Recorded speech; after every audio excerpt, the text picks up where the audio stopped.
بعض جاہل لوگوں کے ذہنوں میں صرف اللہ اللہ اللہ اللہ اللہ بیٹھ گیا. صرف اللہ کو ماننے کا نام اسلام. زور سے بولیے, اور زور سے بولیے. آپ یہاں اوپر دیکھیے کلمہ لکھا ہوا ہے, لا الہ الا اللہ یہاں پر لکھا ہوا ہے, یہ اللہ ہے. یہ جو محمد الرسول اللہ لکھا ہوا ہے یہ بندہ ہے. کون ہے بولیے, زور سے بولیے. ارے کیا بندہ ہے, ارے عثمانیہ دواخانے سے اٹھ کے آگے کیا رے بھایا, ذرا بولو رے بھائی, کون ہے یہ؟ بندہ ہے, اللہ ہے. اللہ تعالیٰ نے صرف اللہ کو ماننے کا نام ایمان نہیں رکھا. صرف اللہ کو ماننے کا نام, صرف کہہ رہا ہوں میں, صرف پر غور کیجئے گا, صرف اللہ کو ماننے کا نام اسلام نہیں ہے. آپ کو اللہ کو بھی ماننا ہے. اللہ کے ساتھ اللہ نے اپنے جن بندوں کو عزت والا, عظمت والا, رفعت والا, شان والا, درجے والا, مرتبے والا بنایا ہے, ان بندوں کو بھی آپ کو ان کی عزت, ان کے مرتبے, ان کے شان, ان کی رفعتوں کے ساتھ ماننے کا نام اسلام ہے, ایمان ہے. آپ حضور کو مانتے نہیں مانتے, ذرا زور سے بولو. ارے زور سے بولو جی. کئی کو مانتے جی, انہوں اللہ ہے. اللہ تو نہیں ہے نا حضور, مگر اللہ کے بندے ہیں, آپ کو ماننا پڑے گا. حضور کو مانے بغیر کوئی شخص مسلمان نہیں ہو سکتا. ایک صاحب بولے میں تو بندوں کو نہیں مانتا, بولے صرف اللہ کو مانتا ہوں. تو میں بولا امام بخاری کو مانتا نہیں مانتا؟ زور سے بولو. بہت غلط لوگاں مل گئے آج. زور سے بولو. امام بخاری کو مانتا نہیں مانتا؟ امام بخاری کا نام لیا تو بڑے پیار سے, محبت سے, اچھا اندر سے نکال رہا, میں امام بخاری کا ماننے والا ہوں. امام بخاری کون ہے؟ اللہ ہے. امام بخاری بھی تو بندہ ہے. پھر اللہ تک پہنچنے کے لیے امام بخاری کو ماننا, امام بخاری کو اس لیے ماننا ضروری ہے کیونکہ وہ حدیث لا کر دیے ہیں, حدیث کی تصحیح کر دیے ہیں. امام اعظم کو ماننا اس لیے ضروری ہے کیونکہ انہوں نے فقہ بنا کر دی ہے. امام حضرت سیدنا ابو بکر کو ماننا اس لیے ضروری ہے کیونکہ وہ خلیفۃ المومنین ہیں. حضرت عمر کو ماننا اس لیے ضروری ہے کیونکہ ان کے رب نے انہیں مسلمانوں کا سردار بنایا ہے. حضرت علی کو ماننا اس لیے ضروری ہے کیونکہ وہ اہل بیت مصطفیٰ کے ایک خاندان نبوت کے چشم و چراغ ہے. اور غوث اعظم کو ماننا اس لیے ضروری ہے, یہ خدا تک پہنچنے کا ذریعہ بن کر آئے ہیں. نعرے رسالت, نعرے غوث, نعرے غوث, حضور شان دکن. دیکھو میرے بھائی, ہم لوگ یہ مسجد کو مانتے نہیں مانتے؟ بولو جی. مانتے, مگر یہ مسجد ایسی بن گئی, ایسا نہیں بنی. 2500 قسم کے لوگ اس کے اندر اپنی کلاکاری دکھائے تب جا کے یہ مسجد بنی. ایک شخص آیا, خالی اس کا میجرمنٹ ڈال کے دیا آپ کو, پلر یہاں آنا, سلیب اتنے فٹ پہ آنا, یا دروازہ لگنا, یا محراب بننا, یا ممبر بننا, اس کو آپ آرکیٹیکٹ کہتے ہیں. پھر دوسرا شخص آیا, آرکیٹیکٹ اپنی صلاحیت دکھا دیا. دوسرا شخص آیا, آ کر اس کی بنیاد کو کیسے لینا چاہیے, اس کا فاؤنڈیشن کیسا ہونا چاہیے, پلر کے اندر کھدوائی کتنی ہونی چاہیے, پھر اوپر پلر کتنے آنے چاہیے, پھر پلروں کے بیچ میں اسٹیل کیسی ہونی چاہیے, کانکریٹ کتنا ملانا چاہیے, سیمنٹ کتنی لینی چاہیے. پھر ایک شخص اپنی کلاکاری دکھا رہا ہے, اس کو آپ انجینئر کہتے ہیں.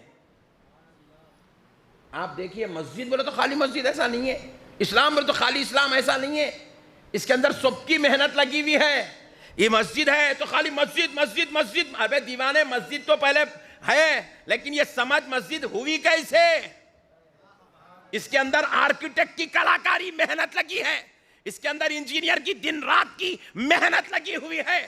پھر اس کے بعد مزدور لوگوں کی اپنی مزدوری لگی ہوئی ہے، مستری کا اپنا فن لگا ہوا ہے، پھر اس کے بعد اس کے اندر جو ہے آپ غور کرتے چلے جائیں، الیکٹریشین کا اپنا کمال ہے، پلمبر کا اپنا کمال ہے، اس کے اندر کلر والے کا اپنا کمال ہے، اس کے اندر مائک سسٹم والے کا اپنا کمال ہے، گلاس والے کا اپنا ورک ہے، ویلڈنگ والے کا اپنا ورک ہے۔ جب یہ سارے لوگ مل کر اپنی اپنی صلاحیتوں کا اظہار کرتے ہیں تب جا کر ایک مسجد تیار ہوتی ہے۔ اسی طرح اسلام بھی ایک گھر ہے، مگر یہ گھر صرف امام بخاری سے نہیں بنا ہے۔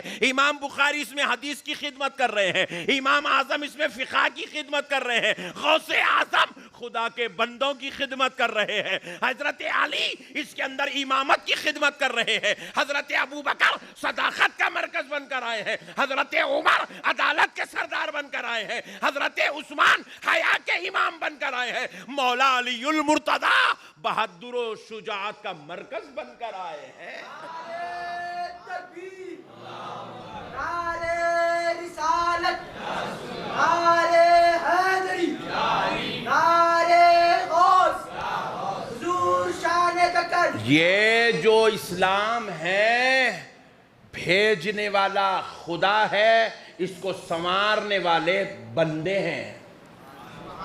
کون ہے بولو؟ زور سے بولو۔ بندے ہیں۔ پوری مسجد بن گئی، آپ آکے خالی نماز پڑھ کے چلے جاتے؟ زور سے بولو، نہیں جاتے۔ خادم دیکھو کیسا اچھا بچھا کے رکھے، صاف۔ گھر میں تو بھی دیکھے تو اتنا کنکر رہتا ہے، یہاں اتنا کنکر بھی نہیں ہے۔ کتنا اچھا صاف بچھا کے رکھے، کون کرے؟ خادم صاحب کرے۔ اذان دے کے آپ کو یاد دلائے، آ جاؤ بیٹا آج جمعہ ہے، آ جاؤ، چھوڑو کاروبار، گھر چھوڑو، دکان چھوڑو، آؤ اللہ کی طرف۔ کون یاد دلائے؟ مؤذن صاحب یاد دلائے۔ پھر اب آپ کو خطبہ بھی سنائیں گے، نماز بھی پڑھائیں گے۔ کون پڑھائیں گے؟ خطیب صاحب پڑھائیں گے۔ تو پتہ کیا چلا؟ مسجد اللہ کا گھر ہے، میں آتا ہوں، چلے جاتا ہوں، در لیتا ہوں، بغیر بندوں کے۔ نہ تو مسجد کو تجھے بلانے والا کون ہے؟ تجھے مسجد کو بلانے والا بندہ، تجھے خدا تک تیری عبادت کو پہنچانے والا بندہ۔ اللہ تعالیٰ یہ جو نظام بنایا ہے، اس نظام کو سمجھنے کی ضرورت ہے۔ یہ نظام بندگی کے بغیر کوئی بندہ خدا تک نہیں پہنچ سکتا۔ جاہلوں کے بھیجوں میں بیٹری نہیں بات کری، بس اللہ ہے بھائی، بس اللہ ہے، میں صرف اللہ کو مانتا ہوں۔ ابے نالائق، صرف اللہ کو ماننا ہے تو پھر امام کے پیچھے نماز کیوں پڑھتا؟ جا اپنی نماز خود ڈائریکٹ پڑھ لے۔ جنازہ آیا ہوا ہے مسجد میں، اب جا سکتا تنہا؟ نہیں جا سکتا، سارے بندے ملنا پڑے گا، ایک بندے کو اپنا امام بنانا پڑے گا۔ وہ بندہ نیت کرے گا، اللہ اکبر کہے گا، سارے بندے اس کی مطابقت میں اللہ اکبر کہیں گے۔ عبادت خدا کی ہے، جا رہا ہے، مگر رب کہہ رہا ہے خبردار، تیرا آخری سفر بھی میرے بندوں کے بغیر نہیں ہو سکتا۔ بندوں کے بغیر تیرا آخری سفر بھی نہیں ہو سکتا، بندوں کے بغیر تیری عبادت نہیں ہو سکتی، بندوں کے بغیر تیرا حج بھی مکمل نہیں ہو سکتا، بندوں کے بغیر تیری زکوٰۃ مکمل۔ کروڑ پتی سیٹھ ہے، جیب میں 2 لاکھ روپے رکھ کے نکل گیا، زکوٰۃ دیتا ہوں، کس کو دیتا؟ کتوں کو دیتا؟ بولو بھائی، کس کو دیتا زکوٰۃ؟ دیواروں کو دیتا؟ کس کو دیتا؟ مسجد کو زکوٰۃ دیتا؟ کس کو دیتا زکوٰۃ؟ ایک بندے کو چننا پڑے گا، ایک غریب کا انتخاب کرنا پڑے گا، ایک یتیم اور ایک بے کس، ایک بے سہارا، ایک مفلس کو پکڑنا پڑے گا، اپنی زکوٰۃ اس کے حوالے کرنا پڑے گا، ریکویسٹ کرنا پڑے گا، بھائی میری زکوٰۃ ہے قبول کر لے۔ ادھر بندے نے تیری زکوٰۃ قبول کی، ادھر رب نے تیرے عمل کو قبول کر لیا۔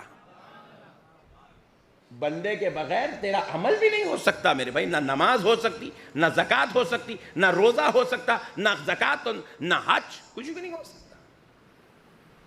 سمجھے میرے پیارے بھائیوں، یہ دین ہے، دین۔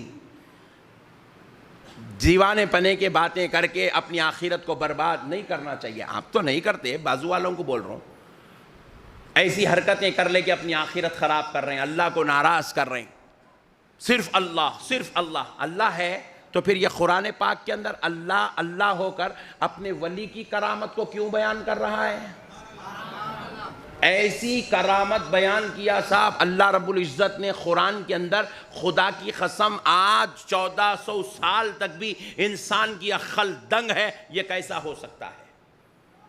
حضرت آصف بن برقیہ رحمت اللہ علیہ حضرت سلیمان علیہ السلام کے درباری ہیں، حضرت سلیمان علیہ السلام کے دربار میں بیٹھتے تھے آصف بن برقیہ۔ حضرت سلیمان علیہ السلام نے اعلان کیا کہ میرے دربار میں ملکہ بلقیس آنے والی ہیں، چند ہی لمحوں میں وہ میرے دربار میں داخل ہونے والی ہے کوئی شخص ان کے آنے سے پہلے وہ ان کا تخت جو ان کے دربار میں رکھا ہوا ہے، وہ تخت ان کے دربار میں آنے سے پہلے مجھ کو لا کر دے دے، یہاں لا کر رکھ دے، یہاں لا کر رکھ دے۔ کتنے دیر میں آنے والی ہیں؟ مثال دے رہا ہوں سمجھانے کے لیے، 5 منٹ میں آنے والی ہیں۔ کتنے منٹ؟ زور سے بولے۔ 5 منٹ میں ملکہ بلقیس حضرت سلیمان کے دربار میں آنے والی ہیں۔ یہ قرآن سمجھا رہا ہوں میں آپ کو، یہ قرآن پاک کی آیات ہیں۔ حضرت سلیمان 5 منٹ میں حضرت سلیمان کے دربار میں حضرت بلقیس آنے والی ہیں، اور حضرت سلیمان اپنے درباریوں سے کہہ رہے ہیں کہ حضرت بلقیس کے آنے سے پہلے ان کا تخت جو ان کے دربار میں رکھا ہوا ہے، ان کے آنے سے پہلے یہاں لا کر رکھیں۔ کیا کوئی ایسا کر سکتا ہے؟ اب ان کا دربار کہاں ہے؟ بازو گلی میں ہے، چورستے پہ ہے۔ حضرت بلقیس کا دربار حضرت سلیمان جہاں بیٹھے تھے وہاں سے اتنی دوری پر ہے، اگر گھوڑا چلاتے ہوئے جائے تیز رفتار کے ساتھ تو جا کر آنے کے لیے 2 مہینے کا وقت لگے گا۔ اس زمانے کی جو سواری تھی سب سے تیز گھوڑا، اس کو اگر بھگا کر جائیں، تیز رفتاری کے ساتھ چلاتے ہوئے جائیں تو جا کر آنے کے لیے 2 مہینے کا وقت لگے گا۔ رات بھر دن بھر گھوڑا چلے تو جا کے آنے 2 مہینے کا وقت لگتا۔ اتنی دور ہے حضرت بلقیس کا دربار، اور وہ 5 منٹ میں دربار میں داخل ہونے والی ہیں۔ حضرت سلیمان کہہ رہے ہیں ان کے آنے سے پہلے وہ تخت مجھے چاہیے۔ اللہ اکبر۔ ایک جن اٹھا، قرآن اللہ رب العزت ارشاد فرماتا ہے قال عفریت من الجن انا آتیک بہ قبل ان تقوم من مقامک۔ جن کی قوت کا ذکر کر رہا ہے اللہ قرآن پاک میں۔ یہ بندہ ہے، بندوں کو ماننے تیار نہیں ہے، اور اللہ یہاں جن کی قوت کو منوا رہا ہے۔ رب کہتا ہے ایک جن اٹھ کر کہنے لگا اے اللہ کے پیغمبر سلیمان مجھے موقع دیجئے، آپ کے جگہ پہ اٹھنے سے پہلے میں وہ تخت لا کر رکھ دوں گا۔ حضرت سلیمان علیہ السلام نے کہا میں اتنا دیر نہیں دے سکتا، میرے پاس اتنا وقت نہیں ہے۔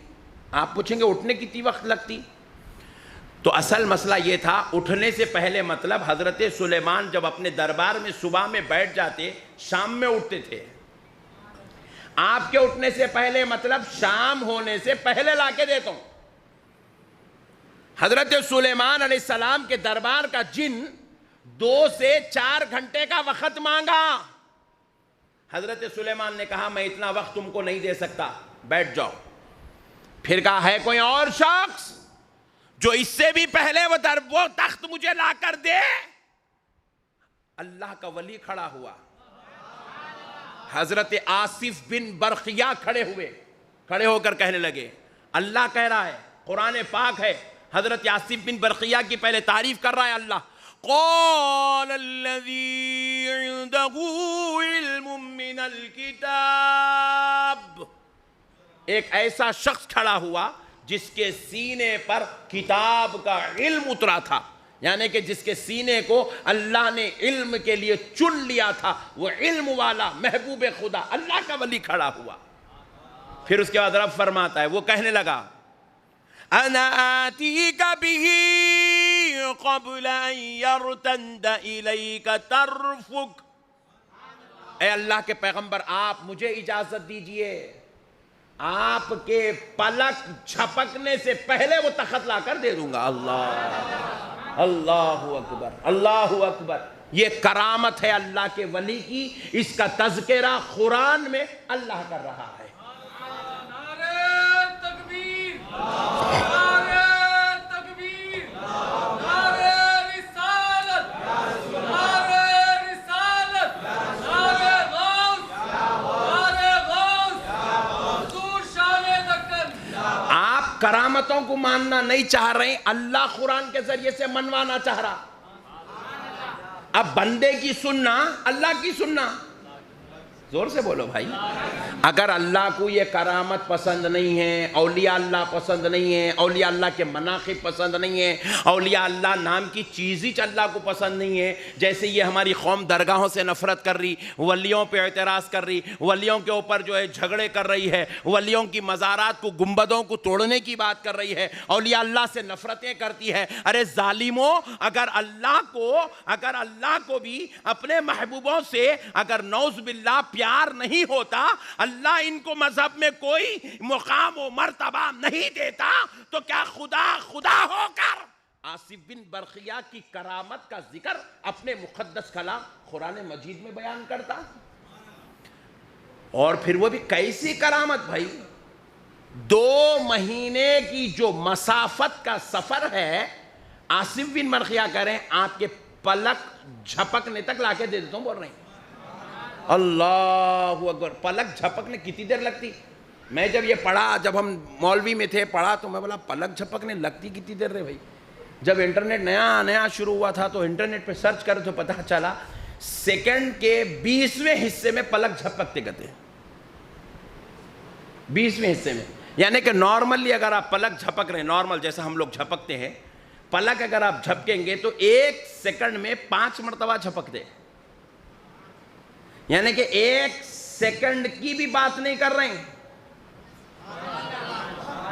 1 سیکنڈ میں 5 مرتبہ پلک جھپکتے ہیں.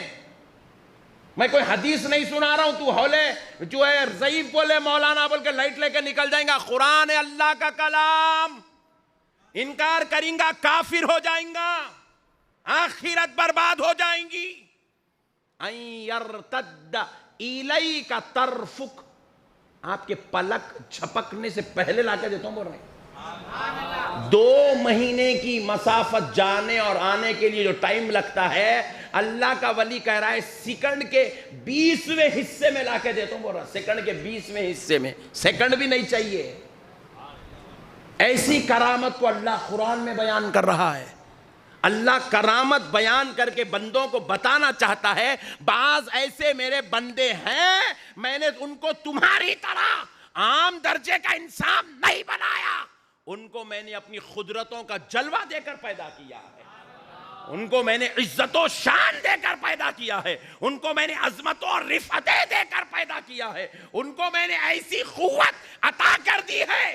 2 مہینے کی مسافت کو وہ چاہے تو سیکنڈ کے 20ویں حصے میں ختم کر سکتے ہیں, طے کر سکتے ہیں, اس سفر کو مکمل کر سکتے ہیں. اچھا, پھر وہ جو تخت تھا, وہ کوئی تخت ایسا معمولی تخت نہیں تھا, پلاسٹک کا چائنا بازار کا تخت نہیں تھا, یوں گئے اٹھائے لا لیے, ایسا نہیں تھا. وہ تخت یاقوت و زمرود کا بنا ہوا پتھر کا تخت تھا, اس کے اندر ہیرے جواہرات جڑے ہوئے تھے. ملکہ سبا کے بیٹھنے کا تخت تھا, پتھر کا تخت اٹھا کے لانا ہے وہاں سے, جاتے وقت تو خالی جائیں گے, آتے وقت تخت اٹھا کے لانا ہے. صرف یہ جانے آنے کی مسافت ہی کا ذکر نہیں ہے اس کرامت میں, وہ وزندار تخت جو پتھر کا بنا ہوا ہے, اس تخت کو اپنے سر پہ اٹھا کے لانے کا بھی ذکر ہے اس کے اندر. حضرت سلیمان علیہ السلام کہنے لگے, ارے انہوں نے بول دیا, انہوں نے جواب دے دیا, بات ختم ہو گئی, ایسا نہیں ہے. حضرت سلیمان نے کہا جی اچھی بات ہے, اجازت ہے, لائیے, اجازت ہے, جائیے لے کے آئیے, اجازت ہے, جائیے لے کے آئیے. سبحان اللہ. قال الذي عنده علم من الكتاب أنا آتيك به قبل أن يرتد إليك طرفك فلما رآه مستقرا عندك. حضرت سلیمان نے حکم دیا, حکم دیے دیکھے سے پلک جھپکے,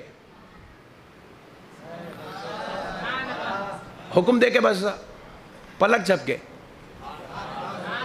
یوں پلک جھپکے بس. خدا کی قسم وہ تخت سامنے رکھا ہوا تھا. قرآن کہہ رہا ہے، قرآن تخت سامنے تھا. قرآن ہے اللہ کا کلام، تخت سامنے تھا.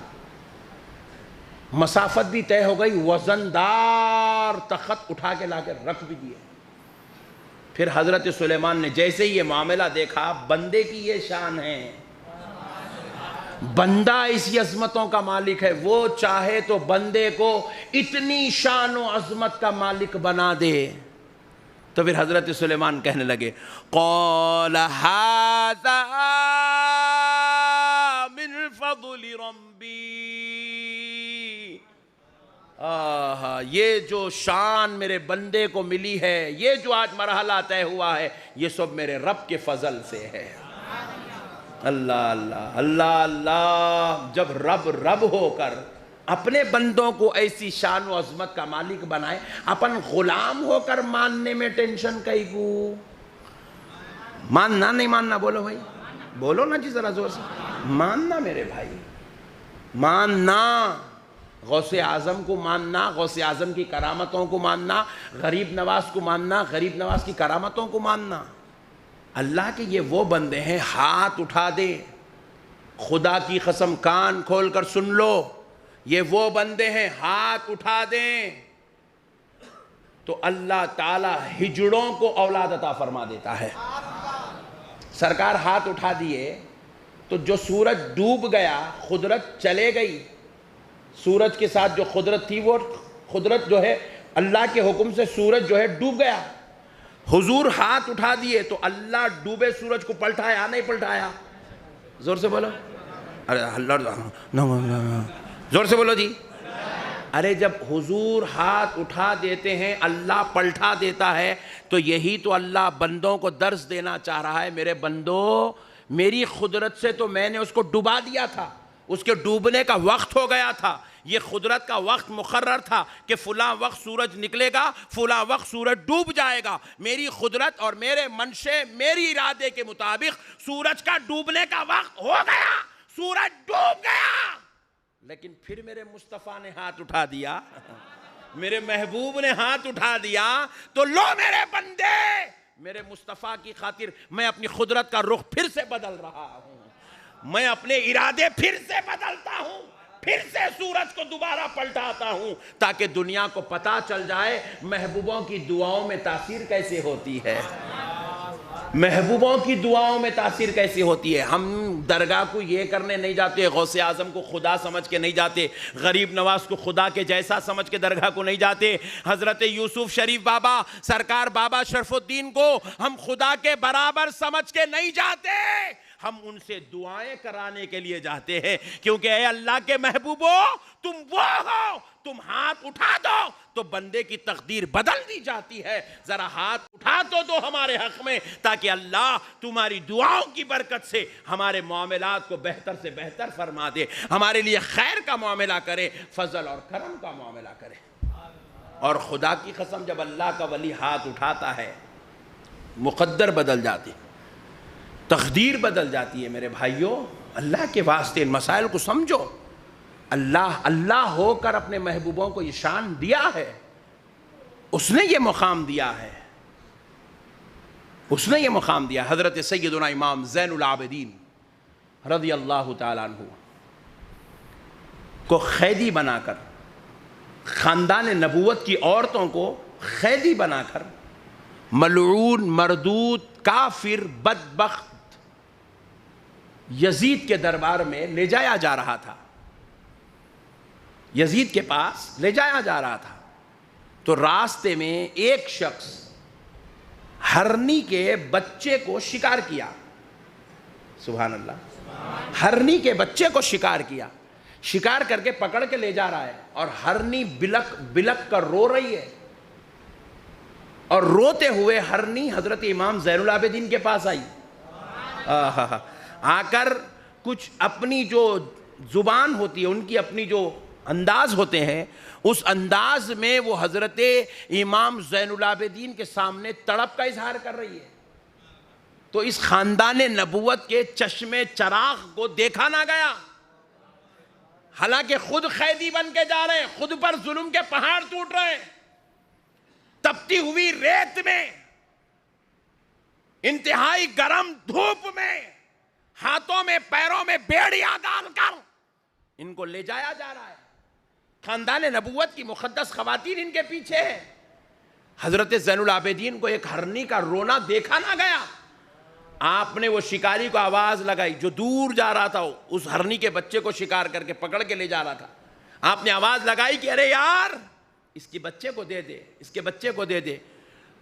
تو وہ شخص ان کی آواز سنا، رک کر کہا کہ بھائی دیکھو، یہ ہرنی میں اس لیے شکار کیا، یہ بچہ میں اس کو لے جا کر بیچوں گا، مجھے کچھ پیسے آئیں گے، میرے بیوی بچوں کے کھانے کا انتظام ہوگا۔ تو امام زین العابدین کہتے صرف روپیے کے خاطر، پیسے کے خاطر، اس دور میں تو خیر دینار اشرفی چلتی تھی، میں سمجھانے آپ کو بول رہا ہوں، صرف تو مال کی خاطر اس کو پکڑا، اس کا شکار کیا؟ تو بولے ہاں۔ تو بولے اگر وہی مال جو اس کو بیچنے پہ ملتا ہے اس سے بڑھ کر اگر میں تجھ کو دے دوں، کیا تو یہ بچے کو چھوڑ دے گا؟ آئے ہائے ہائے۔ تو کہا خدا کی قسم چھوڑ دوں گا۔ تو امام زین العابدین جھٹ سے زمین کی طرف جھکے، ہاتھ میں مٹھی اٹھائے۔ ہاتھ میں کیا اٹھائے؟ بھائی ریت پہ کھڑے ہیں تو ہاتھ میں مٹھی ہوئی، انہوں تو قیدی ہے، ان کے آنکھ پہ کپڑے پھٹے ہیں۔ ہاتھ زمین کی طرف ہاتھ لے گئے، ریت اٹھائے۔ مورخ لکھتے ہیں امام زین العابدین جب اٹھائے تو مٹھی تھی، ہاتھ میں پکڑے تو مٹھی تھی۔ اس شکاری کے گود میں بچہ تھا، کہا بچہ چھوڑ دے، میں تجھے درہم و دینار دے رہا ہوں۔ اس نے بچہ چھوڑ دیا، کہا اپنی گود پکڑ۔ اس نے ایسے اپنا گود پکڑ لیا۔ امام زین العابدین نے اللہ کا نام لیتے ہوئے اس ہاتھ کی مٹھی کو اس کے گود میں پھینکا۔ دیکھنے والی آنکھوں نے دیکھا، جب گود میں گر رہی تھی تو مٹھی تھی، جب گود میں گر گئی تو اشرفیاں بن گئے تھے۔ امام زین العابدین نے دے دیا، کہا یہ ساری اشرفیاں تیری ہے، رکھ لے، اس بچے کو، اس ہرنی کے بچے کو چھوڑ دے۔ ذرا غور کیجئے گا میرے پیارے بھائیو، اب یہ کرامت ایسا سنا ہے تو لوگ بعض لوگ سب نہیں، آپ لوگ تو عاشقاں ہیں، سبحان اللہ بولتے ہیں، بعض ارے باپ رے واہ، کیا لائے مولانا، ارے کیا بول رہے، ایسے چچورا پنا کرتے بھائی۔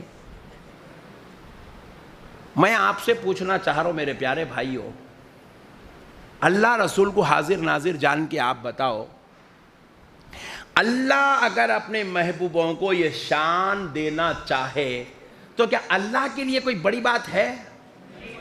ذرا زور سے بولو، نہیں ہے نا؟ جب حضرت موسیٰ کے ہاتھ میں تھا تو عصا تھا، عصا تھا۔ اب سمجھا رہا ہوں، کرامت کی دلیل دے رہا ہوں، جو نہیں مانتا وہ نالائق کو سمجھانے بول رہا ہوں۔ قرآن میں ہے نا، اس کا ذکر تو عصا تھا، معجزے کا ذکر تو قرآن میں ہے، اس کا انکار کرنے والا کافر ہو جائے گا۔ حضرت موسیٰ کے ہاتھ میں تھا، عصا تھا۔ اللہ نے کہا موسیٰ ذرا ان کو اپنا جلوہ تو دکھاؤ۔ تو بولے اللہ کیا کروں؟ اپنا عصا پھینکو ان کی طرف۔ عصا اٹھا کے اللہ کے حکم سے حضرت موسیٰ پھینک دیے۔ پھینکے تو وہ عصا جب جا کے سامنے والے یہود و نصارہ پہ گرا تو وہ عصا بن کے نہیں گرا، سانپ بن کے گرا۔ کیا بن کے گرا؟ اژدہا بن کے گرا۔ اژدہے کو دیکھ کے بھاگ گئی قوم، ڈر گئی۔ تو مطلب یہ ہوتا ہے محبوبوں کو اللہ کچھ ایسی شان والا بنا کے پیدا کرتا ہے، ان کے ہاتھ میں ہو تو الگ ہوتا ہے، جب مولا چاہے تو کچھ اور ہو جاتا ہے۔ اگر نبی سے ظاہر ہو تو معجزہ کہتے ہیں، ولی سے ظاہر ہو تو کرامت کہتے ہیں۔ نہیں، کرامت کہتے ہیں میرے بھائی۔ میرے پیارے بھائیوں، کیا بڑی بات ہے یار اس کے لیے۔ نبی مکرم صلی اللہ علیہ وسلم کے ساتھ 1500 صحابہ ہیں۔ کتنے؟ زور سے بولو۔ 1500 صحابہ حضور کے ساتھ ہیں۔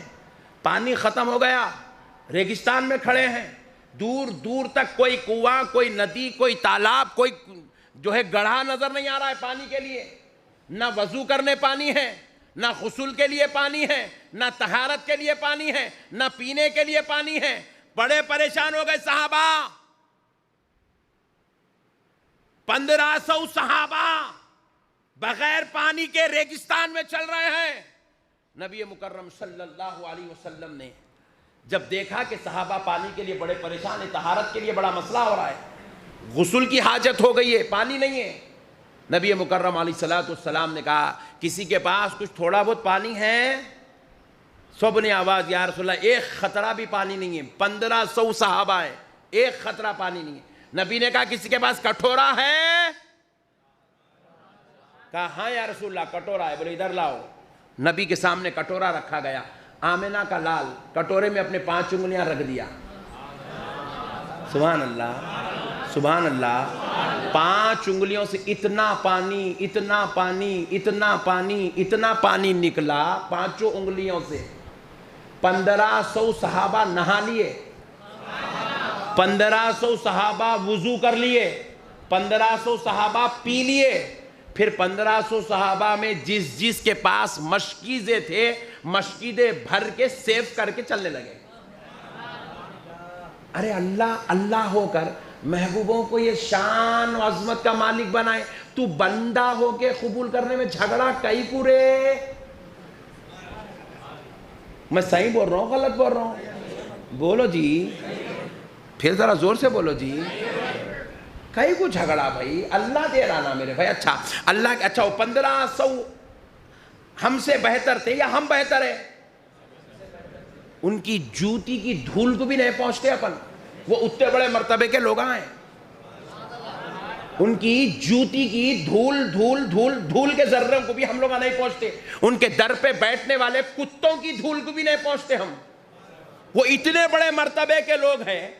تو پھر ان کا نے پانی ختم ہو گیا، ان لوگ ابھی جانی مازاں بچھا کے اللہ آج پانی بھیج دے، بہت پریشان ہے تیرے بندے، ہم تو بڑی عظمت والی جماعت ہے، ہم کو صحابہ کہتے ہیں، اے اللہ بارش برسا بارش برسا بارش برسا بارش برسا۔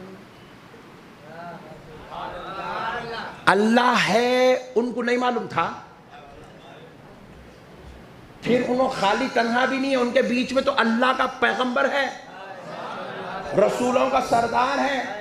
حضور کہنا تھا بندو چلو سب مل کے صف بناؤ، میں بھی 2 رکعت پڑھتا ہوں تم بھی 2 رکعت پڑھو، سب مل کے دعا کریں گے اللہ بارش برسا دے۔ نبی کی دعا تو رد نہیں ہوتی نا، ہوتی؟ پھر نبی دعا کرنا تھا، نبی دعا نہیں کرے، نبی اپنی شان و عظمت کا اظہار کرے، بتانا چاہے دینے والا خدا ہے، بندوں کو ایسی شان سے عطا کرتا ہے، بندوں کو اس مرتبے کا مالک بناتا ہے۔ ہم اگر کٹوروں میں ہاتھ رکھ دے تو 1500 آدمی نہا بھی لیتے ہیں، وضو بھی کر لیتے ہیں، پی بھی لیتے ہیں، سیو کر کے بچا کے ساتھ میں لے کے بھی چلتے ہیں۔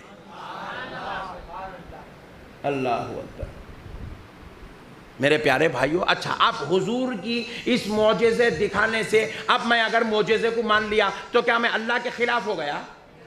زور سے بولو، کیوں نہیں ہوا؟ کیونکہ حضور کو یہ شان و عظمت دینے والا، زور سے بولو اور زور سے بولو، غوث اعظم کی کرامت کو ماننے سے کوئی اللہ کا دشمن نہیں ہوتا، کیونکہ غوث اعظم کو وہ کرامت دینے والا اللہ ہے۔ یوسف شریف بابا کی کرامت کو کوئی مان لے تو وہ اللہ کا باغی نہیں ہوتا، کیونکہ یوسف شریف بابا کو یہ مقام، یہ مرتبہ، یہ عزت، یہ رتبہ، یہ شان دینے والا اللہ ہے۔ کون ہے بھائی؟ ذرا زور سے بولو۔ جب اللہ ہو کر دے رہا ہے، اپن ملا ہو کر ماننے میں کوئی ٹینشن پیدا نہیں کرنا، مان لینا۔ ماننے کا نام سنیت ہے، اکڑ جانے کا نام گمراہی ہے۔ تو آپ گمراہ مت ہو، سنی بنو، سنی۔ کیا بنو؟ زور سے بولو اور زور سے بولو، سنی بنو، سنی بنو۔ مردوں کو زندہ کرنا کوئی تعجب نہیں ہے، کر رہے ہیں۔ اللہ کے بندوں کو اللہ وہ مقام دیا، وہ مرتبہ دیا، اللہ دیا، اللہ کے بندے کر سکتے ہیں، کر سکتے ہیں میرے بھائی۔ نبی پاک صلی اللہ علیہ وسلم اپنی والدہ ماجدہ کی قبر شریف پہ تشریف لے گئے، لے جا کر کوئی قرآن کی آیت نہیں پڑھے، کوئی وظیفہ نہیں پڑھے، کوئی اور کچھ کام نہیں کرے، حکم دیے اماں جان قبر سے تشریف لائیے۔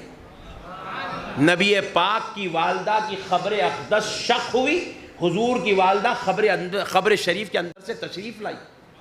نبی پاک نے اپنی والدہ کو اپنا کلمہ پڑھایا، پھر کہا امی جان لیٹ جائیے، حضور کی والدہ لیٹ گئی قبر شریف کے اندر۔ والد کے ساتھ بھی یہی معاملہ سرکار ہے۔ اللہ اگر چاہے تو کیا بڑی بات ہے میرے بھائی، اللہ اپنے بندوں کو یہ قوت دیتا ہے۔ جیسا نبی کو شان کا مالک بنایا، وہ معجزہ دیا، اسی معجزے کا صدقہ اللہ نے غوث پاک کو بھی عطا کیا۔ بس اب آخری بات سن لیجیے۔ ایک شخص آیا غوث پاک سے کہنے لگا کہ میں جس نبی کا ماننے والا ہوں، غوث پاک سے کہنے لگا، عیسائی تھا، میں جس نبی کا ماننے والا ہوں وہ عیسیٰ علیہ السلام ہے۔ عیسیٰ علیہ السلام کی ٹھوکر سے مردے زندہ ہوتے تھے۔ ہم نے تمہارے نبی کی معجزات کو پڑھا، ٹھوکر مار کے مردے کو زندہ کرے، ایسا معجزہ کہیں بھی نہیں ملا۔ بولے عیسیٰ علیہ السلام کا امتی، ان کا ماننے والا غوث اعظم کے سامنے کھڑے ہو کے نبی کی شان میں کمی کرنے لگا۔ اپنے کو برداشت ہوتا؟ زور سے بولا۔ غوث پاک کو بھی برداشت نہیں ہوا۔ غوث پاک بولے ایسا میرے نبی کے معجزوں میں ٹھوکر مار کے زندہ کرنے کا معجزہ تجھ کو نہیں ملا؟ بولے چل میں دکھاتا ہوں۔ بولے لے گئے قبرستان کو، کس کے؟ مسلمانوں کے نہیں، عیسائیوں کے۔ سبحان اللہ، عیسائیوں کے قبرستان کو لے گئے، لے جا کے خبر پہ ٹھوکر مارے، اندر سے عیسائی میت اٹھ کے کھڑی ہو گئی۔ غوث پاک نے ٹھوکر مار کر اس مردے کو زندہ کیا، کر کے پوچھا بتا تو کب کا ہے؟ بولے میں عیسیٰ علیہ السلام کے زمانے کا ہوں۔ عیسیٰ علیہ السلام کو دیکھا تھا؟ بولے ہاں دیکھا تھا۔ تیرے عیسیٰ جس کی تعریف اللہ کے بعد سب سے زیادہ کیا کرتے تھے، وہ ذات اقدس کون تھی؟ تو وہ کہنے لگا وہ کوئی اور نہیں، پیارے محمد کی سب سے زیادہ تعریف کیا کرتے تھے۔ غوث اعظم نے کہا سو جا اپنی خبر میں، سو گیا۔ کہا جن کے نسل میں پیدا ہونے والے نواسے کو اللہ ٹھوکر میں مردے زندہ کرنے کی قوت دیتا ہے، اگر تو وہ محمد میں ڈھونڈتا ہے تو ان کا جلوہ غوث اعظم میں دیکھنے کو مل جائے گا۔ نعرے تکبیر، نعرے رسالت، نعرے غوث، نعرے غوث، حضور شان تکل۔ اللہ تعالیٰ سے دعا ہے پروردگار ہمیں بزرگوں کو ماننے کی توفیق عطا فرمائے، ان سے سچی عقیدت عطا فرمائے، سچی محبت عطا فرمائے۔ گستاخوں، بے ادبوں، بدماشوں، شریروں سے اللہ ہماری حفاظت فرمائے۔ اے اللہ ہمارے دلوں پر تیرے نبی کی محبت کا راج جاری کر دے، شیطان کے شر سے ہمارے دل کو بچا لے میرے مولا۔ اس دعا کو پیارے نبی، آل نبی، اولاد علی کے صدقے میں قبول فرما۔ صلی اللہ تعالیٰ علیہ۔ اللہ نے غوث پاک کو اس قدر شان و عظمت کا مالک بنایا ہے۔ بندوں میں اللہ نے اولیاء کرام کی صف میں امام الاولیاء، سید الاولیاء سرکار غوث پاک رضی اللہ تعالیٰ عنہ کو بنایا۔ جیسے آپ مثال دیتا ہوں سمجھانے کے لیے، جیسے کہ اللہ رب العزت نے حضور نبی کریم صلی اللہ علیہ وسلم سے پہلے 1,24,000 پیغمبروں کو رب نے دنیا میں بھیجا، تو کسی پیغمبر کو 2 معجزات، کسی پیغمبر کو 4 معجزات، کسی پیغمبر کو 6 معجزات۔ سب سے زیادہ حضور کے علاوہ جس پیغمبر اعظم کو، جس پیغمبر کو اللہ نے معجزے عطا فرمائے تھے، وہ تھے حضرت سیدنا موسیٰ کلیم اللہ علیہ السلام، جن کو اللہ رب العزت نے 9 معجزات عطا فرمائے تھے۔ کتنے؟ 9۔ تو کسی کو 1 معجزہ، کسی کو 2، کسی کو 5، کسی کو 7۔ حضرت موسیٰ کو اللہ نے 9 معجزات عطا فرمائے، لیکن جب آمنہ کا لال دنیا میں تشریف لایا، پیارے حبیب دنیا میں تشریف لائے، تو اللہ نے حضور کی ذات اقدس کو دیگر انبیاء کی طرح 6، 4، 8، 10 معجزات دے کر نہیں بھیجا، بلکہ اپنے پیارے مصطفیٰ کی ہر ادا کو معجزہ بنا دیا، ہر حرکت کو معجزہ بنا دیا۔ حضور کا چلنا معجزہ، حضور کا اٹھنا معجزہ، حضور کا بیٹھنا معجزہ، حضور کا آنا معجزہ، حضور پاک علیہ السلام کا کھانا کھانا معجزہ۔ ارے حد تو یہ ہے آمنہ کا لال ضرورت سے فارغ ہو جائے تو اس کو بھی رب نے معجزہ بنا دیا، ہر ادا کو معجزہ بنا دیا، حضور کی ہر حرکت کو معجزہ۔ حضور اگر اشارہ کر کے چاند کے طرف اشارہ کر دے، انگلی ہلا دے تو آپ کا انگلی ہلانا معجزہ، اور اگر سورج ڈوب جائے، علی کی نماز قضا ہو جائے، پیارے مصطفیٰ اگر ہاتھ اٹھا دے تو نبی کا ہاتھ اٹھانا معجزہ. نہ جنگ میں کسی صحابی کے جس میں اقدس پر تلواروں کے زخم لگ جائے لعاب مبارک نکالے اور صحابی کے جسم کو لگا دے تو لعاب مبارک معجزہ. اللہ اکبر کبیرہ. نبی اگر کسی طرف دیکھ لے تو دیکھنا معجزہ. نبی کسی طرف قدم اٹھا دے تو نبی کا چلنا معجزہ. نبی کا ہاتھ اگر ہل جائے تو نبی کا ہاتھ ہلنا معجزہ. نبی کی ایک ایک ادا کو اللہ نے معجزہ بنا دیا. اسی طرح ساری امت محمدیہ میں بلکہ حضرت آدم کی امت سے لے کر صبح قیامت تک پیدا ہونے والے سارے اولیاء اللہ، حضرت آدم کی امت سے لے کر صبح قیامت تک پیدا ہونے والے سارے اولیاء اللہ کی کرامات، ان کے مناقب، ان کی عظمت، ان کے معاملات، ان کی عبادات، ان کی تقوی ایک طرف، سرکار سیدنا غوث الورا کی کرامات ایک طرف، سرکار سیدنا غوث الورا کے مناقب ایک طرف، سرکار سیدنا غوث الورا کی عظمت ایک طرف، سرکار سیدنا غوث الورا کے تقوی اور معاملات عبادات ایک طرف. اللہ نے غوث اعظم کو ایسی شان کا مالک بنایا.